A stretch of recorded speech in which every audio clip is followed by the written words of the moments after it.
السلام علیکم ورحمۃ اللہ وبرکاتہ۔ کیا حال ہیں آپ لوگوں کے؟ اللہ سبحانہ و تعالیٰ سب کو اپنی خیر و برکت میں رکھے، عافیت اور سلامتی میں رکھے، رحمتوں اور برکتوں میں رکھے، آمین ثم آمین۔ نحمدہ و نصلی علی رسولہ الکریم، اما بعد، فاعوذ باللہ من الشیطان الرجیم، بسم اللہ الرحمن الرحیم۔ رب اشرح لی صدری ویسر لی امری واحلل عقدۃ من لسانی یفقہوا قولی۔ اقرا کے حوالے سے یہ ہمارا موڈیول نمبر 12 ہے، اور ہم بات کر رہے تھے نالج اینڈ اسپرچول ڈیولپمنٹ کے حوالے سے، علم اور روحانی ترقی۔ ہم نے دیکھا کہ روحانی ترقی کیسے ہوگی، اور یہاں تک آئے تھے کہ روح اگر بیمار ہو تو ترقی کیسے ہوگی۔ روحانی ترقی کے بارے میں اہم سچائی ہے، یہ خود بخود نہیں ہوتی، اس کے لیے ہمیں شعوری طور پر ارادہ کرنے اور مسلسل کوشش کرنے کی ضرورت ہے۔ روحانی ترقی کے لیے کوشش کرنے کی توفیق اللہ تعالیٰ ہی کی جانب سے ملتی ہے، لیکن ہمارا ارادہ کرنا ضروری ہے۔ آئیے ایک بار پھر جائزہ لیتے ہیں، کیا گزشتہ 6 مہینوں کے دوران آپ کے اللہ تعالیٰ کے ساتھ تعلق میں ترقی ہوئی؟ کیا آپ کے ایمان میں اضافہ ہوا؟ کیا آپ کے توکل میں اضافہ ہوا؟ کیا اللہ سبحانہ تعالیٰ کی پہچان میں اضافہ ہوا؟ آپ نے اللہ تعالیٰ کے اسماء و صفات کے بارے میں، اللہ سبحانہ تعالیٰ کے ساتھ جینے کے بارے میں کتنا کچھ پڑھا سنا؟ کیا اس کی وجہ سے آپ کی روحانی ترقی ہوئی؟ کیا آپ کے اندر ربانی انسان والے اوصاف زیادہ اور غیر ربانی انسان والے اوصاف کم ہو رہے ہیں؟ کیا آپ کے گھر والوں اور دوستوں نے آپ کی روحانی ترقی کا کوئی ثبوت دیکھا ہے؟ کیا اگر کوئی آپ سے راستے میں چلتا ہوا ملے تو وہ یہ پہچان لے گا کہ آپ مومن ہیں؟ آج ایک فیصلہ کریں، اپنی روحانی ترقی کی راہ میں حائل رکاوٹوں کو دور کرنا ہے، اور اللہ سبحانہ تعالیٰ نے اپنے قرب کے ہماری روحانی ترقی کے جو راستے بتائے ہیں ان سب کو اختیار کرنا ہے۔ آج ارادہ کر لیں کہ ایمان میں گرو کرنا ہے۔ گرو اپ ان یور فیتھ، یہ روحانی ترقی کا راستہ ہے۔ روحانی ترقی کے راستے کی کچھ مزید رکاوٹیں ہیں جن میں ڈسٹریکشنز اینڈ ڈیزائرز ہیں۔ ہماری خواہش اس معاملے میں نہایت اہم کردار ادا کرتی ہے کہ ہم روحانی ترقی کرتے ہیں یا نہیں۔ خواہش اچھا کھانے کی بھی ہو سکتی ہے، خواہش اچھا پہننے کی بھی ہو سکتی ہے۔ اب یہ دونوں کام ایسے تو نہیں ہیں جن پر کوئی پابندی عائد کی جا سکتی ہو، لیکن کسی دائرے میں تو زلفوں کو لاؤ، نہ الجھا رہے ہو نہ سلجھا رہے ہو، تو کوئی باؤنڈری تو سیٹ ہونی چاہیے نا۔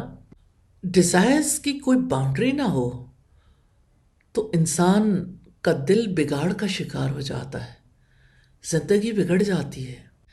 کتنے ہی لوگ ہیں جنہوں نے اپنے بچوں کی زندگی کا مقصد محض اچھا کھانا متعین کر دیا، وہ کہیں صحیح مال لوٹانے کے لیے تیار، جان لوٹانے کے لیے تیار۔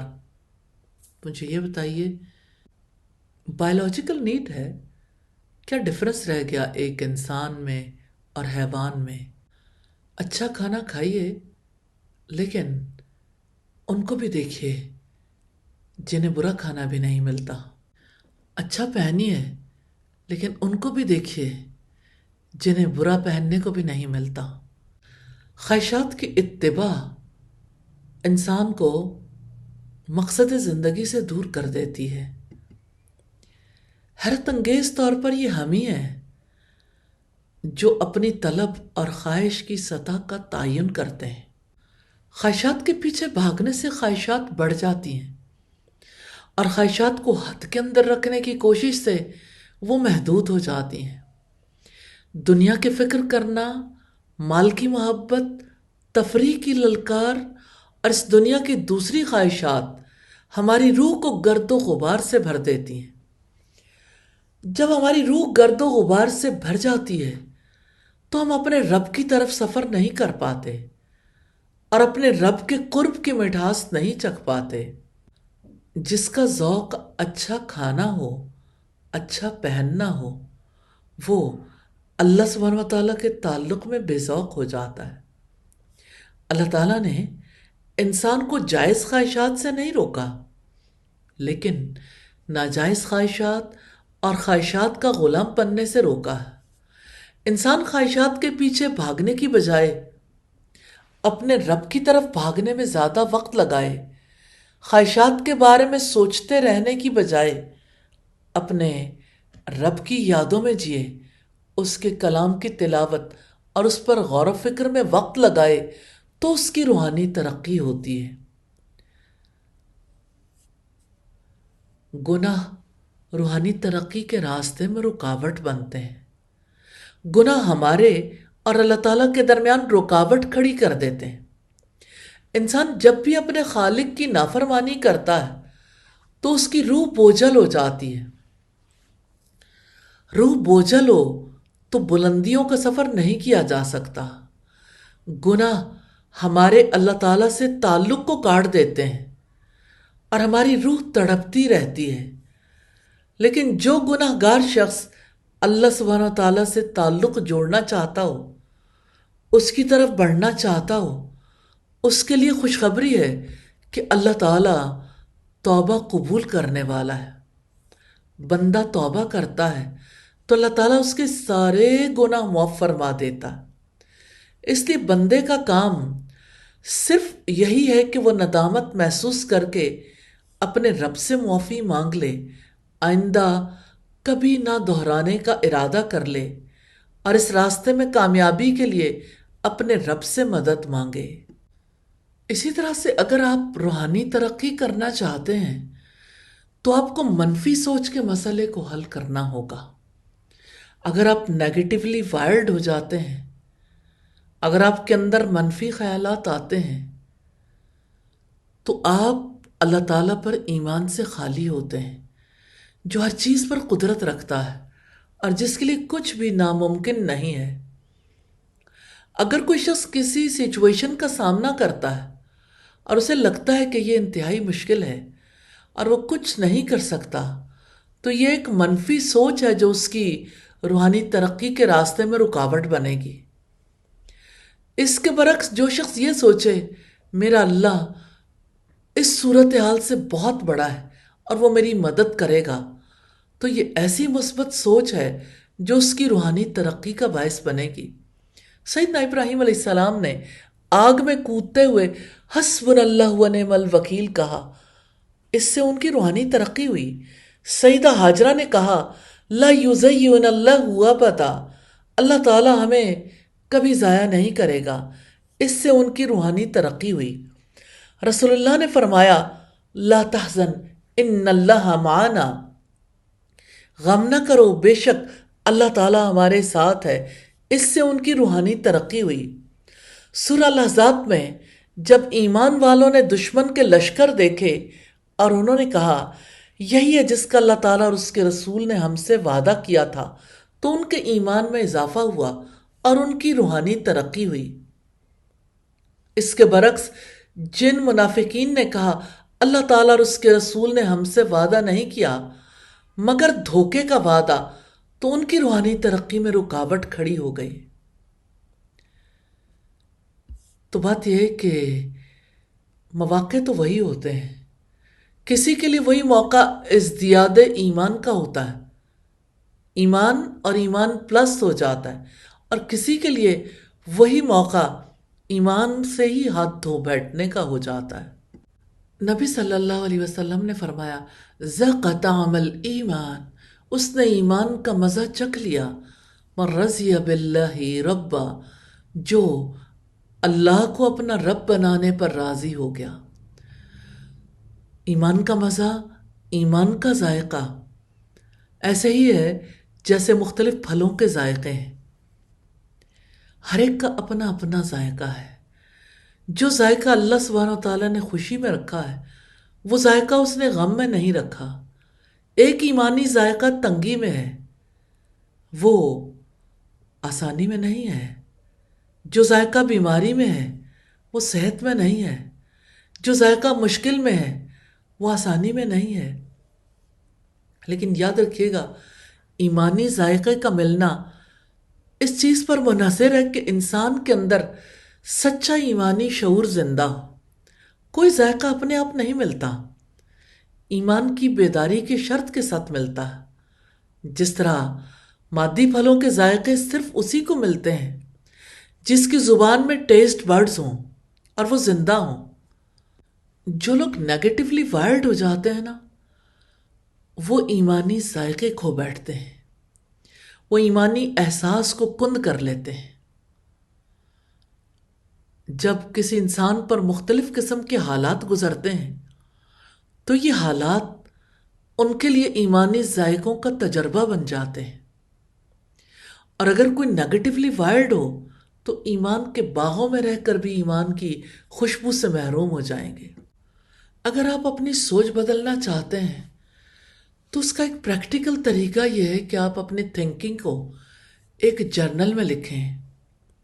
آپ کسی بھی صورتحال کے بارے میں جس انداز سے سوچیں اسے تحریر کریں اور جائزہ لیں کہ آپ کی سوچ مثبت ہے یا منفی۔ آپ کی سوچ روحانی ترقی میں مددگار بن رہی ہے یا رکاوٹ بن رہی ہے۔ روحانی ترقی کے راستے میں ایک بڑی رکاوٹ بدگمانی ہے۔ آپ کے دل میں اچانک کسی کے بارے میں برا خیال آ جائے، آپ اسے برا سمجھنے لگیں تو یہ بدگمانی ہے۔ جب کسی کے بارے میں برا گمان دل میں بیٹھ جاتا ہے تو چاہے وہ کتنے ہی اچھے کام کرے، برا ہی نظر آتا ہے۔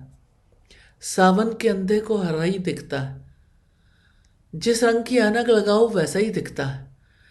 یہ تعصب کی اینک اچھا نہیں دکھاتی۔ منفی سوچ ایسی چیز ہے جس کی وجہ سے اللہ سبحانہ و تعالیٰ کا قرب نہیں ملتا، اس کی وجہ سے کوئی کوشش بھی نہیں کر پاتا، اور اس کی وجہ سے وہ ویکیوم بھرا رہتا ہے، کیونکہ انسان کا دماغ بھرا ہوا ہے، آگ لگی ہوئی ہے۔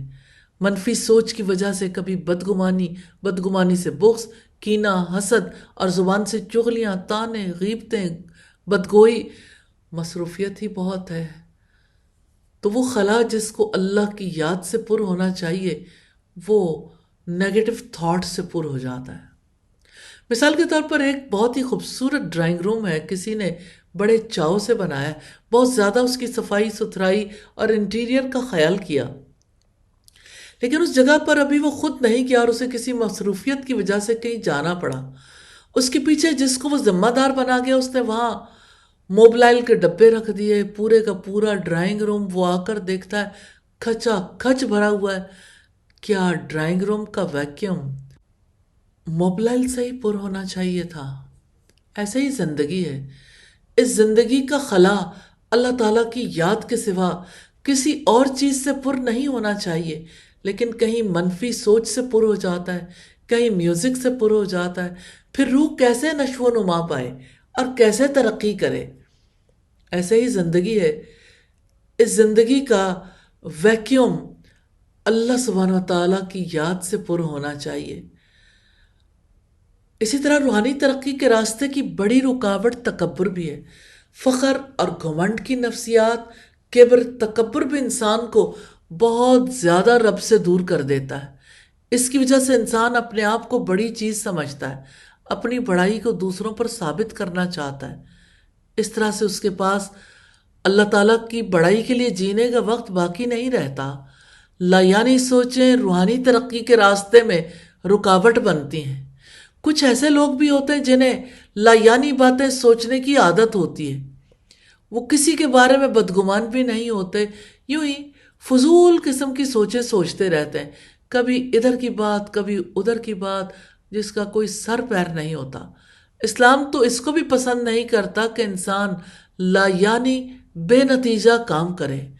رسول اللہ نے فرمایا من حسن اسلام المرء ترکہ ما لا یعنی، آدمی کے اسلام کی خوبی یہ ہے اس چیز کو وہ چھوڑ دے جو اس کے لیے کوئی معنی نہیں رکھتی۔ تو انسان کی روحانی ترقی اس وقت تک ممکن نہیں جب تک اس کا تعلق اپنے رب سے نہ جڑے، اور رب سے تعلق اس وقت تک نہیں جڑ سکتا جب تک ان رکاوٹوں کو دور نہ کیا جائے، جب تک انسان کو منفی جذبات سے پورے طور پر پاک نہ کیا جائے، لا یعنی سوچوں سے پاک نہ کیا جائے، اور ایسے جذبات سے بھی پاک نہ کیا جائے جو غیر ربانی ہیں۔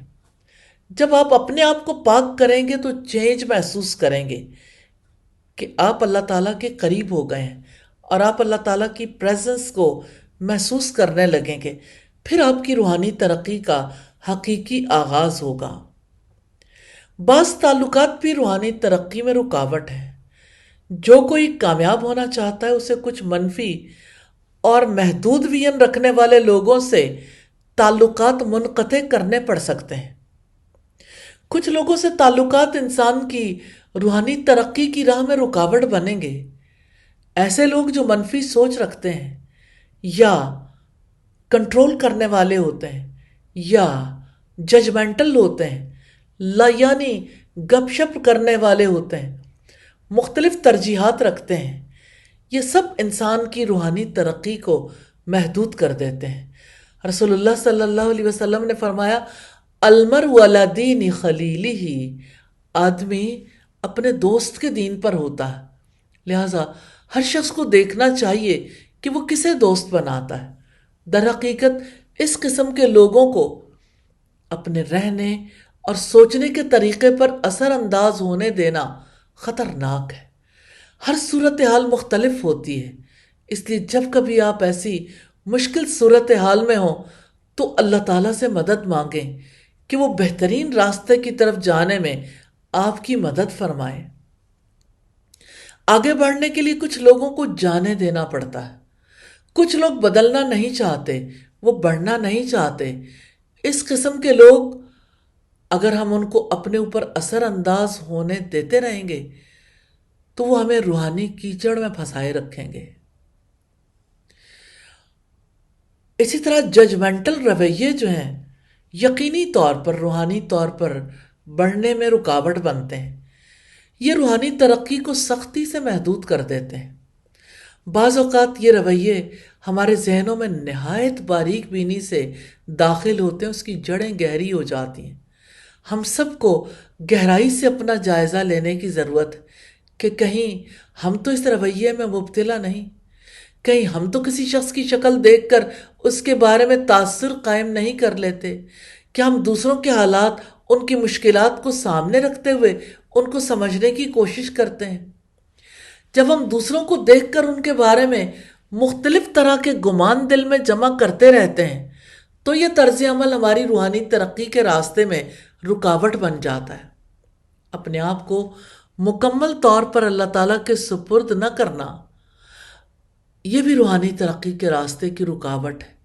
اگر کوئی انسان اللہ تعالیٰ کے کچھ احکامات مان لے، کچھ نہ مانے، یا پھر یہ کہ وہ اللہ تعالیٰ کو پہچانے بغیر، اس سے تعلق جوڑے بغیر صرف ظاہری اعمال انجام دیتا رہے اور اپنے آپ کو مکمل طور پر اللہ تعالیٰ کے سپرد نہ کرے تو یہ طرز عمل روحانی ترقی کو محدود کر دیتا ہے۔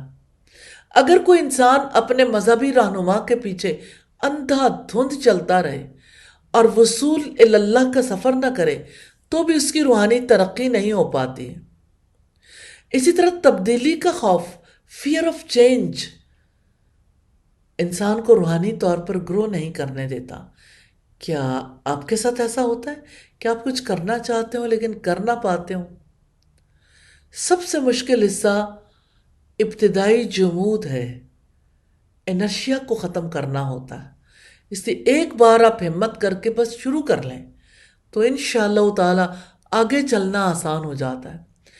آپ کو پہلے چھوٹے قدم آگے بڑھانے پڑ سکتے ہیں، ایک ایک قدم اٹھانا بھی آپ کو روحانی ترقی کے راستے پر چلاتا رہے گا۔ ثابت قدمی سے چلتے رہے تو آپ اپنے رب کے راستے پر چلتے چلتے اس کا قرب پالیں گے انشاءاللہ۔ ہماری جڑوں کو بڑھنے کے لیے زیادہ جگہ کی ضرورت ہے۔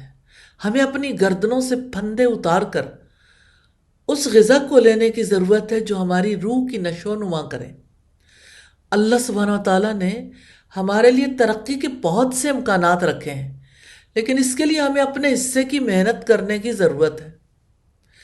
ہم اپنے کمفرٹ زون میں مطمئن ہو سکتے ہیں، لیکن کمفرٹ زون میں رہتے ہوئے ہم کبھی ترقی نہیں کر سکتے۔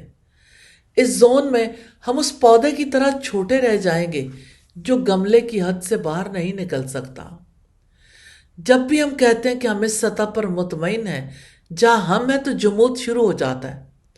ہمیں یہ سمجھنے کی ضرورت ہے کہ ہم اللہ تعالیٰ کے ساتھ تعلق میں جو ماضی میں ترقی کر چکے ہیں اور جس لیول پر آ چکے ہیں، ہم حال اور مستقبل میں اسی پر زندگی نہیں گزار سکتے۔ اللہ تعالیٰ کو ہم سے یہ مطلوب ہے کہ ہم ہر لمحہ اس کے تعلق کے ساتھ ساتھ گزاریں اور روحانی طور پر ترقی کرتے رہیں۔ مختلف زنجیریں ہمیں باندھے رکھیں گی تو ہماری روح نشو و نما نہیں پا سکے گی۔ اللہ سبحانہ تعالیٰ ہمیں گہری سمجھ نصیب کرے۔ روحانی ترقی تب ہوتی ہے جب نقائص دور ہو جائیں۔ جب کوئی بیمار ہو تو پہلے بیماری کا علاج ہوتا ہے، علاج ہو تو پھر صحت لوٹتی ہے، پھر بہت ساری اچھی غذائیں، ملٹی وائٹمنس اور اچھی چیزیں ہیلپ فل ہوتی ہیں۔ لیکن جب تک بیماری دور نہیں ہوتی اس وقت تک کسی قسم کی چیز مریض کے لیے افیکٹو نہیں ہوتی۔ جتنی رکاوٹیں ہم نے دیکھیں یہ سب روح کو بیمار کر دیتی ہیں۔ ان کو دور کر کے روح صحت بخش ہو تو روحانی ترقی ہوتی ہے۔ دیکھنا یہ ہے کہ روحانی ترقی کے لیے کیا کام کرنے کی ضرورت ہے، علم کا روحانی ترقی میں کیا کردار ہے۔ پہلی بات تو یہ ہے کہ قرآن مجید میں روحانیت کے لیے جو لفظ استعمال ہوا ہے وہ ربانیت ہے۔ روحانیت بلا شبہ ایک مطلوب چیز ہے۔ عام طور پر یہ تصور پایا جاتا ہے کہ روحانیت کا مقام پانے کا ایک ہی ذریعہ ہے اور وہ ہے دنیا کو ترک کرنا۔ دنیا چھوڑ دینے سے جو چیز ملتی ہے وہ روحانیت نہیں ہے، رہبانیت ہے۔ اور اسلام میں رہبانیت نہیں ہے۔ مسند احمد کی حدیث نمبر 25893 ہے۔ روحانیت یا ربانیت یہ ہے کہ انسان کی شخصیت ربانی بن جائے، انسان اللہ سبحانہ تعالیٰ کے اور آخرت کے تصور میں جینے لگے۔ روحانیت کا یہ درجہ فکری ارتقاء سے، فکری انقلاب کے ذریعے سے آتا ہے۔ مادی دنیا کو چھوڑ کر انسان کو روحانیت نصیب نہیں ہوتی۔ روحانیت دراصل انسان کی فکری تبدیلی سے آتی ہے، نہ کہ جسمانی طور پر کیا جانے والا کوئی کام ہے۔ روحانیت ذہنی بیداری کے ذریعے سے ملتی ہے۔ اسے قرآن حکیم میں ذکر کثیر کہا گیا ہے۔ یہ ذکر کثیر کوئی زبانی تکرار نہیں ہے، فکری عمل ہے، یعنی مادی چیزوں میں اللہ تعالیٰ کی نشانیاں دیکھنا، مادی تجربوں سے آخرت کا سبق نکالنا۔ دنیا کی ہر چیز میں ربانی پہلو چھپا ہوا ہے۔ وہ روحانیت یہی ہے کہ انسان مادی سرگرمیوں کے درمیان رہتے ہوئے اللہ تعالیٰ کی نشانیوں کو دیکھے۔ انسان مادی تجربے کو روحانی تجربے میں کنورٹ کر لے۔ روحانیت دراصل کنورژن کی ذہنی صلاحیت کا حاصل کرنا ہے۔ روحانیت کا درجہ اسے ملتا ہے جو اپنے لیے اسپرچول فوڈ بنا سکے۔ ہم نے دیکھا کہ روحانیت کے راستے میں بڑی رکاوٹ ڈسٹریکشن ہے، یعنی ادھر ادھر کی چیزوں میں بھٹک جانا، صراط مستقیم سے ہٹ جانا۔ اب دیکھیے جنت میں ایک درخت تھا جو ڈسٹریکشن کی علامت تھا۔ اللہ سبحانہ تعالیٰ نے انسانی زندگی کے آغاز ہی میں اس کو بتا دیا کہ جس دنیا میں تمہیں امتحان کے لیے بھیجا جا رہا ہے وہاں بہت سے ڈسٹریکشن کے اسباب ہوں گے، بہت سے شجر ممنوع ہوں گے۔ اگر آپ نے ان کی طرف بھٹکنے سے اپنے آپ کو بچا لیا تو کامیابی کے ساتھ اپنی منزل کی طرف پہنچ جاؤ گے۔ تو یہ ڈسٹریکشن کئی طرح سے ہوتی ہے اور انسان اس سے خود کو بچا سکتا ہے۔ انسان جس چیز کا عادی ہو جاتا ہے اسے سوچے سمجھے بغیر کرنے لگتا ہے، اس کے غیر شعوری عمل کا حصہ بن جاتا ہے۔ آج کے دور میں کتنی نئی عادتیں ہیں جو انسان کے اندر پیدا ہو جاتی ہیں۔ کتنے ہی لوگ ہیں جو موبائل ایڈکٹ ہو گئے ہیں، اتنے ایڈکٹ ہو گئے کہ اس کے بغیر چین ہی نہیں آتا۔ تو اللہ تعالیٰ نے تو انسان کو دماغ دیا تھا بڑی بڑی باتوں کو سوچے، بڑے بڑے حقائق دریافت کرے، لیکن ہر شخص موبائل لیے ہوئے چھوٹی چھوٹی بیکار باتوں میں مشغول رہتا، چھوٹے چھوٹے بیکار کاموں میں مشغول رہتا، بڑی باتوں کے لیے اس کے پاس وقت ہی نہیں ہے۔ تو ہر آدمی کسی نہ کسی ماحول میں پیدا ہوتا ہے، یہی ماحول انسان کا ذہن بناتا ہے، اور ذہن جو ہے اس ماحول کا عادی ہو جاتا ہے۔ اسی عمل کو کنڈیشننگ کہا جاتا ہے، اور یہ ہر شخص کا معاملہ ہے۔ ہر شخص کا ذہن کنڈیشنڈ مائنڈ ہوتا ہے، اور کنڈیشننگ انسان کو فطرت سے ہٹا دیتی ہے، اس لیے ڈی کنڈیشننگ کرنے کی ضرورت ہوتی ہے، اور اس کا طریقہ انٹروسیپشن ہے، محاسبہ۔ اپنی اصلاح کا عمل اس کے بغیر نہیں جاری رہ سکتا۔ اصلاح دو طریقے سے ہوتی ہے، یا تو دوسرے شخص کی سخت تنقید کو برداشت کر لے، یعنی خارجی طور پر ہیمرنگ ہو جس کو انسان کھلے ذہن سے قبول کر لے، بغیر برا مانے کسی دوسرے شخص کی سخت تنقید پر اپنی ری اسیسمنٹ کر لے۔ تو یہ سیلف ہیمرنگ ہے۔ انسان اپنے آپ کو دشمن کی نظر سے دیکھے، ہر صبح ہر شام اپنا جائزہ لے، اپنی ہر غلطی کو شدت سے محسوس کرے، اپنا کڑا محاسبہ کرے اور مرسی لیس ہیمرنگ کرے، اپنے آپ کو رعایت نہ دے، بلیم گیم کی بجائے اپنے آپ کو ملزم ٹھہرائے، اپنے اوپر ایسی تنقید کرنے والا بن جائے جیسے وہ اپنے آپ کو ذبح کر رہا ہو۔ تو دو ہی طریقے ہیں ڈی کنڈیشننگ کے، یا تو دوسروں کی بے رحم تنقید کو برداشت کر لیں، یا خود بے رحم ناقد بن جائیں۔ اور یاد رکھیے گا، ذہنی انقلاب کے بغیر روحانیت نہیں آتی۔ روحانیت سے دلچسپی تو بہت سارے لوگوں کو رہی ہے، جیسے مسٹسزم، میڈیٹیشن، صوفیزم وغیرہ، ہزاروں سال سے سرگرمیاں جاری ہیں۔ تو جتنی بھی لوگوں نے کوششیں کر لیں، ریاستیں کر لیں، بے شعور وجد ایکسٹیسی ہے، نہ کہ روحانی ارتقاء جو ان سرگرمیوں کا مطلوب ہے۔ بات یہ کہ انسان کا ذہن سوچ کا مرکز ہے۔ انسان کو ہمیشہ لگا کہ ہارٹ بیسڈ اسپرچویلٹی ہونی چاہیے، لیکن سائنسی تحقیقات نے اس مفروضے کو بے بنیاد ثابت کر دیا ہے۔ قطعی طور پر انسان کو پتہ چل چکا ہے فکر اور جذبات کا مرکز انسان کا مائنڈ ہے، انسان کا ذہن ہے۔ تو ہزاروں سال کی روحانی ریاضت کے نتیجے میں انسان کو جو چیز ملی وہ صرف وجد تھا، ایکسٹریسی، نہ کہ روحانی بنیاد پر ذہنی ارتقاء۔ تو اس قسم کی روحانیت دراصل ریڈیوسڈ فارم آف اسپرچویلٹی ہے، کیونکہ وجد ایک مبہم کیفیت کا نام ہے۔ تو روحانیت اگر کوئی چیز ہے تو اس کو ذہن کی سطح پر حاصل ہونا چاہیے۔ تمام انسانی ترقیوں کا سرچشمہ ذہنی تفکیری عمل ہے۔ پوری تاریخ انسانی میں دیکھیں، انسان حقیقی روحانیت کے حصول سے محروم رہا ہے۔ جس چیز کو اس نے روحانیت سمجھا وہ روحانیت تھی ہی نہیں، جو اصل روحانیت تھی اس سے وہ بے خبر تھا، اس لیے اپنا سفر شروع ہی نہیں کر سکا۔ جاپان کی ایک مثال ہے کہ ہر دن کوئی نئی بات، نئی دریافت کرو، خواہ سوئی میں دھاگا ڈالنے کا طریقہ ہی کیوں نہ ہو۔ یہ مثال مادی دریافتوں کے بارے میں ہے، اور بڑے پیمانے پر معرفت اور روحانیت یعنی اسپرچویلٹی کے معاملے پر بھی منطبق ہوتا ہے۔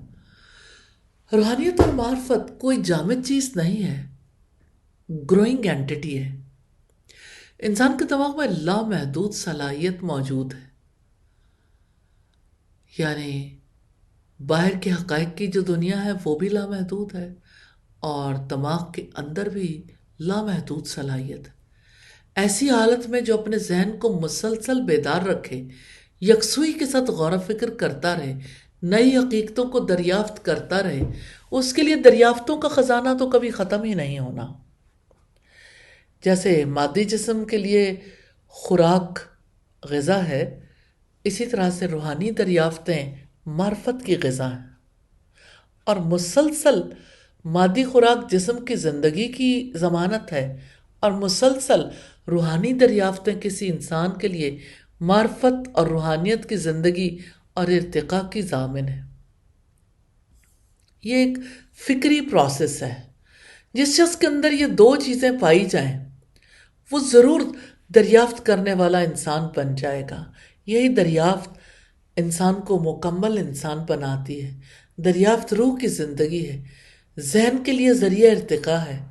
دریافت کے بغیر انسان ایسا ہی ہے جیسے روح کے بغیر جسم۔ انسان جب خود کو دریافت کرتا ہے، انسان جب اس کائنات میں اس کے پیدا کرنے والے کو دریافت کرتا ہے، تو ظاہری دنیا سے ہٹ کر وہ ایک نئی دنیا میں آ جاتا ہے۔ یہ حقیقی دنیا ہے۔ ظاہر کے پردے کے پیچھے چھپا ہوا حق جب انسان پر واضح ہو جاتا ہے تو انسان کی نئی زندگی کا آغاز ہوتا ہے۔ ارتقاء ذات والی زندگی ہے، یہ روحانی ترقی والی زندگی ہے۔ یہ روحانی ترقی، اسپرچول ڈیولپمنٹ کیسے ہو سکتی ہے؟ اب دنیا میں جو کچھ دیکھتے ہیں آپ اس کا ظاہر دیکھتے ہیں۔ جب آپ ظاہری اعتبار سے دیکھتے ہیں تو آپ رنگوں کو دیکھتے ہیں۔ آپ کو رنگ اچھے لگتے ہیں یا برے لگتے ہیں، آپ رنگوں میں کھو جاتے ہیں۔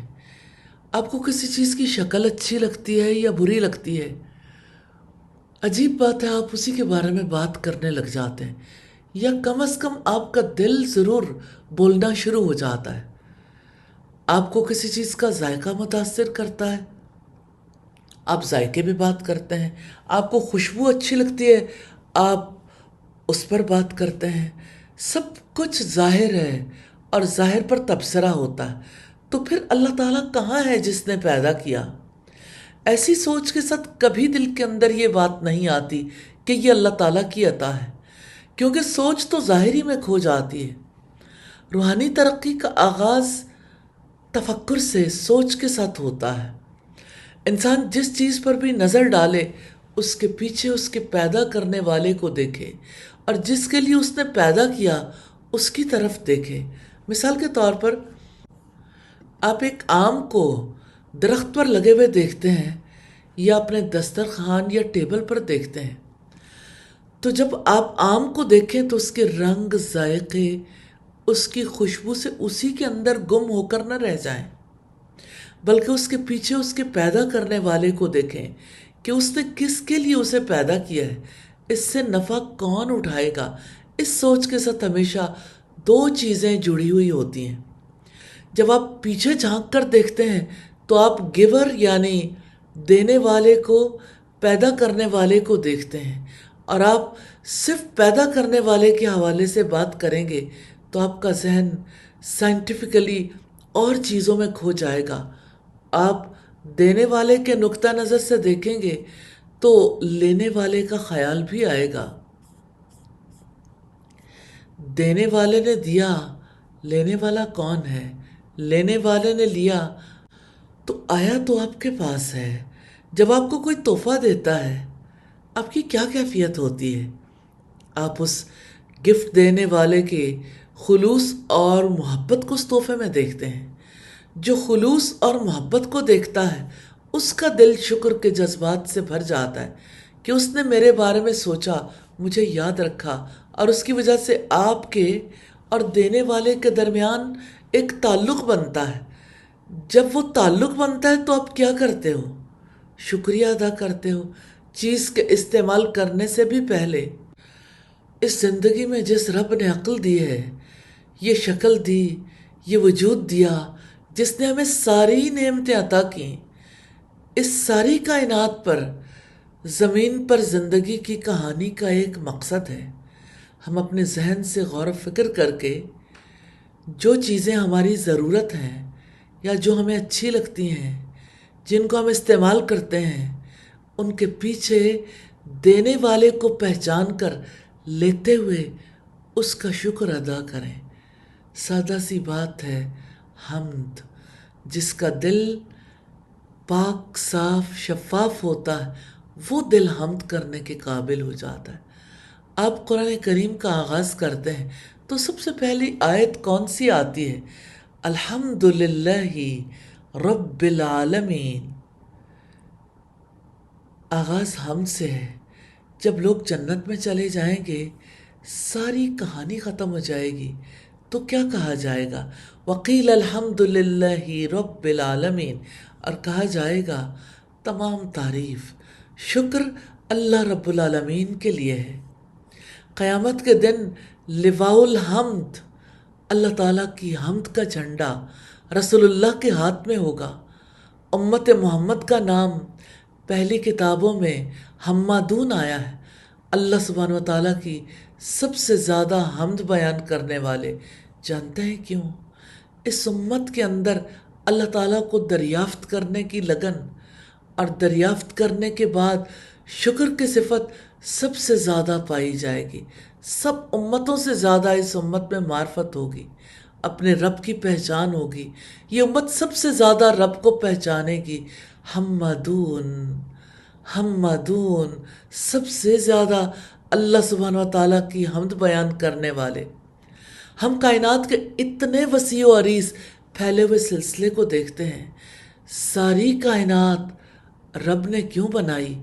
یہ سب کچھ، سورج کیوں نکلتا ہے، غروب کیوں ہوتا ہے، زمین کی زندگی کیسے جاری و ساری ہے، یہاں کی ہریالی، یہاں کے پھل، سبزیاں، اجناس، یہاں کے پرندے، جانور، یہاں کی زندگی، یہاں کے پانی، کہیں پانی کا برف کی صورت میں جمنا، کہیں مچلتے پھسلتے اچھلتے دریاؤں کی صورت میں بہنا، اور کہیں پر سمندر کی صورت میں اندر، اپنے اندر زندگی کے بے پناہ خزانے سموئے رکھنا۔ یہ سب کچھ جو زمین پر ہے اور یہ سب کچھ جو اس کائنات میں ہے، اللہ پاک نے یہ سلسلہ کیوں جاری کیا؟ یہ انسان ہے جس کو زمین پر بسانے کے لیے، اس کی ضروریات کی تکمیل کے لیے اللہ سبحانہ و تعالیٰ نے سب کچھ مسخر کیا۔ لیکن اس کا مقصد کیا تھا؟ کہ ایک ایسی مخلوق ہے جو نہ فرشتوں کی طرح ہے، نہ شیاطین اور جنات کی طرح ہے۔ فرشتے کامل اطاعت گزار، شیاطین سرکش مخلوق، بیچ میں انسان جو فرشتوں کی طرح بھی ہو سکتا ہے، شیاطین کی طرح بھی ہو سکتا ہے، عقل کو استعمال کر کے اپنے رب کو پہچان سکتا ہے اور رب والی زندگی گزار سکتا ہے۔ وہ رب والی زندگی گزارتا ہے تو اس کی روح ترقی کرتی ہے۔ اسپرچول ڈیولپمنٹ دراصل ربانیت کی ترقی ہے۔ اسلام میں روحانیت ربانیت ہے۔ جو جتنا اپنے رب کا ہو جائے اس کی اتنی زیادہ ترقی ہو جاتی ہے۔ کوئی نظر ایسی نہ ہو جو خالی چلی جائے، کوئی سماعت ایسی نہ ہو جو خالی چلی جائے۔ آپ کبھی ہارٹ بیٹ کو دیکھتے ہیں؟ جب ECG رپورٹ آ رہی ہوتی ہے اور مسنگ آ رہی ہو تو خطرہ کس چیز کا ہوتا ہے؟ ڈیتھ ہو جائے گی۔ تو جتنی نظریں خالی آتی جائیں گی تو مسنگ مسنگ مسنگ کیا ہو جائے گا؟ روحانی موت واقع ہو جائے گی۔ ڈر ہے کہ رب کا تعلق کلی طور پر چھوٹ نہ جائے، مضبوط پکڑ لیں۔ بس آپ یوں سمجھیے کہ بندے اور رب کے درمیان ایک رسی ہے جس کو مضبوطی سے پکڑ لینا ہے، چھوڑنا نہیں ہے۔ اور آپ جتنا زیادہ غور کریں گے اتنا ہی زیادہ اچھے طریقے سے پکڑیں گے۔